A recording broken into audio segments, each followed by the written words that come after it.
জোরে বলি সকলে কেমন আছেন? আমি অনেক আগে থেকেই তানবীর ভাইয়ের একটি নাচ শরীফ শুনতাম যে আয় সাবজে গুম্বাদ ওয়ালি মঞ্জুরে দোয়া করনা।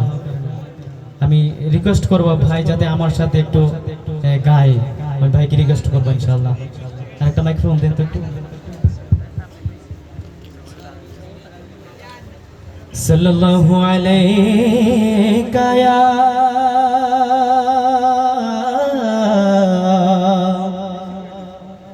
या रसूल अल्लाह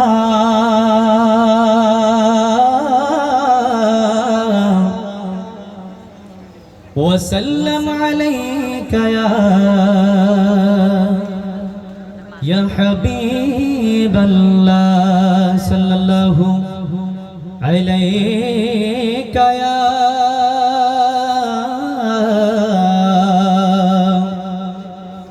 या रसूल अल्लाह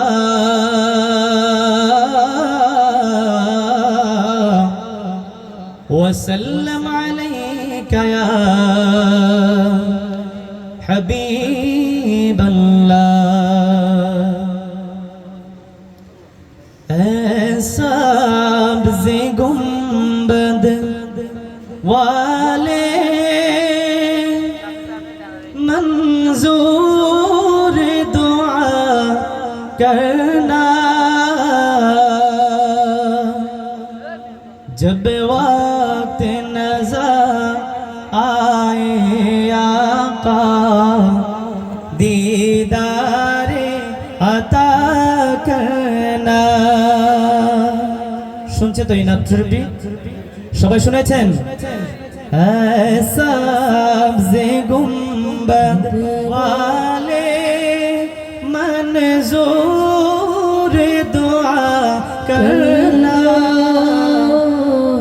जब वक्त नज़र आए आका दीदार अता करना।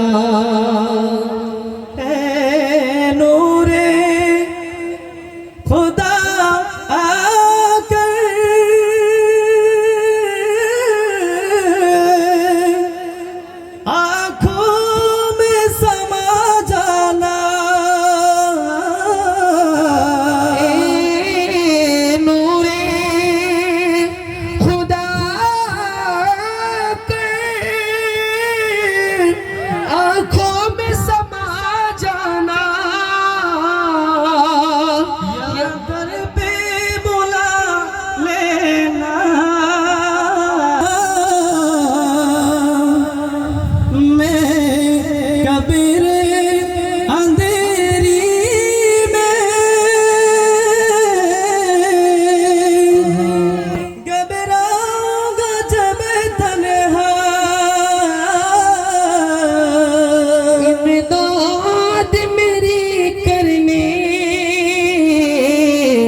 आजाना रसूल अल्लाह ए पर्दनशी दिल के रोशन मेरी तुरबत को लिल्लाह हज़ारा करना जब वक्त नज़र आए आका दीदार अता करना। सब्ज़े गुंबद वाले मंजूर दुआ करना जब वक्त नज़र आए आका दीदार अता करना दीदारे अता करना। अस्सलामु अलैकुम। माशाल्लाह माशाल्लाह माशाल्लाह मरहबा।